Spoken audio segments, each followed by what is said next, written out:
হাঁহ কুকুৰাৰ দৰে পাৰ চৰাই ব্যৱসায়িক ভিত্তিত বৈজ্ঞানিক পদ্ধতিৰে প্ৰতিপালন কৰিব পাৰি। ইও এক লাভজনক ব্যৱসায়। পাৰ চৰাইৰ বিভিন্ন জাত আছে যদিও আমাৰ দেশত থলুৱা জাতৰহে মূল্য বেছি। থলুৱা প্ৰাপ্তবয়স্ক পাৰ চৰাই এটাৰ ওজন 250 পৰা 300 গ্ৰাম। বৰ্তমান এযোৰ পাৰ চৰাইৰ মূল্য হ'ল 300 টকা। পাৰ চৰাই এযোৰ পুহিবৰ বাবে 2 ফুট বহল এটা কাঠৰ বাকচৰ প্ৰয়োজন। কাঠৰ বাকচবোৰ মাটিৰ পৰা 6 বা 7 ফুট ওখত ৰখাৰ ব্যৱস্থা কৰিব লাগে, যাতে ৰাতি বাঁহবোৰ বন্ধ কৰি থ'ব পাৰি। কাঠৰ বাঁহবোৰ নিৰ্মাণ কৰোঁতে এনেদৰে বনাব লাগে যাতে বাঁহটো বন্ধ কৰি দিয়াৰ পাছতো অতি সহজে ভিতৰৰ পৰা বাহিৰলৈ আৰু বাহিৰৰ পৰা ভিতৰলৈ বায়ু চলাচল কৰি থাকিব পাৰে। সেয়ে বাঁহবোৰত 1 চেণ্টিমিটাৰ ব্যাসৰ 4 পৰা 5টা ফুটা কৰি দিব লাগে।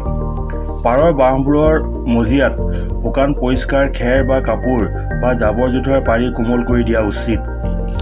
পাৰ চৰাইৰ প্ৰিয় খাদ্য হ'ল শস্যজাতীয় খাদ্য, অৰ্থাৎ চাউল, খুদ চাউল, ভঙা মাকৈ, সৰিয়হ আৰু অন্যান্য মাহজাতীয় শস্য অতি প্ৰিয়। এটা প্ৰাপ্তবয়স্ক চৰাইক দিনে 60 পৰা 80 গ্ৰাম খাদ্যৰ আৱশ্যক। উল্লেখযোগ্য যে পাৰ চৰাইৰ পোৱালীয়ে নিজে খুটি খাব নোৱাৰালৈকে মাক বাপেকে নিজৰ খাদ্যমোনাৰ পৰা খাদ্য উলিয়াই পোৱালীক খাদ্য যোগান ধৰে। পাৰক সদায় এক নিৰ্দিষ্ট স্থানতে খাদ্য আৰু পানী যোগান ধৰা উচিত। পানী সদায় পৰিষ্কাৰ পৰিচ্ছন্ন হ'ব লাগে। ইয়াৰ ফলত খাদ্য নষ্ট নহয়, সকলোৱে সম পৰিমাণে খাদ্য খাবলৈ পায় আৰু পাৰ চৰাইবোৰ নিৰোগী হৈ থাকে।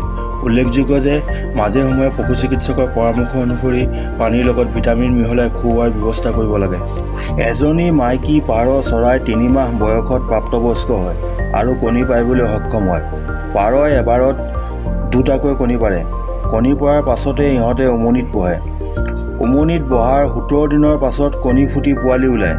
এবছৰত এহাল পাৰ চৰাইৰ পৰা 8ৰ পৰা 9 যোৰকৈ পাৰ পাব পাৰোঁ। পুহিবৰ বাবে অনা পাৰৰ পোৱালিবোৰ শকত আৱত, মঙহাল, চিকমিকাই থকা পাখি আৰু তজবজীয়া গুণ থকা উচিত। পোৱালিবোৰ ডাঙৰ নোহোৱা পৰ্যন্ত সঘনাই চকু দি থাকিব লাগে। উমনি লৈ থকা বা পোৱালি থকা অৱস্থাত বা এনেও মেকুৰী, হেপা, চিলনী, কাউৰী, জহামাল আদিয়ে যাতে নষ্ট কৰিব নোৱাৰে তাৰ সম্পূৰ্ণ ব্যৱস্থা লোৱা উচিত।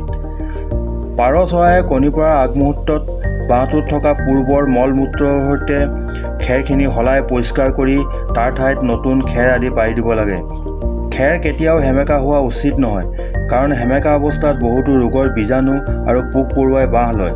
ৰোগৰ কোনো লক্ষণ দেখা পোৱাৰ মাত্ৰেই পশু চিকিৎসকৰ পৰামৰ্শ লোৱা উচিত। পাৰৰ বিভিন্ন ৰোগৰ ভিতৰত বসন্ত, ৰাণীখেত, এস্পাৰজিলোচিছ আদি প্ৰধান।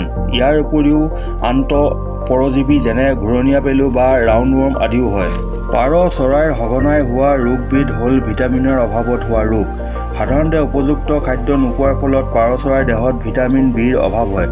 ভিটামিন বিৰ অভাৱ হ'লে পাৰ চৰাইবোৰে ভালদৰে খোজ কাঢ়িব নোৱাৰা হয় আৰু দুৰ্বল হৈ পৰে, ডিঙিটো বেঁকা হৈ পৰে। ভিটামিন বি কমপ্লেক্সৰ এটা টেবলেট এচামুচ পানীত মিহলাই প্ৰতিজনী পাৰ চৰাইক দিনে 4 টোপালকৈ 7 দিন খোৱালে সুফল পোৱা যায়। তদুপৰি প্ৰয়োজন অনুসৰি ধান, সৰিয়হ আৰু মাকৈ গুড়ি আদি পৰ্যাপ্ত পৰিমাণে খুৱাব লাগে। আশা কৰোঁ যিসকলে পাৰ চৰাই ব্যৱসায়িক ভিত্তিত বা এনেও ঘৰতে পোহাৰ কথা চিন্তা কৰিছে সেইসকলে এই ভিডিঅ'টোৰ জৰিয়তে নিশ্চয় উপকৃত হ'ব। ভিডিঅ'টো চাই ভাল লাগিলে লাইক কৰি, কমেণ্ট দি, ছাবস্ক্ৰাইব কৰি বেল আইকনটো বজাই দিবলৈ নাপাহৰিব। তেতিয়াহে মোৰ নতুন নতুন ভিডিঅ'বোৰ আপোনালোকে প্ৰথমতে চাবলৈ পাব। ধন্যবাদ।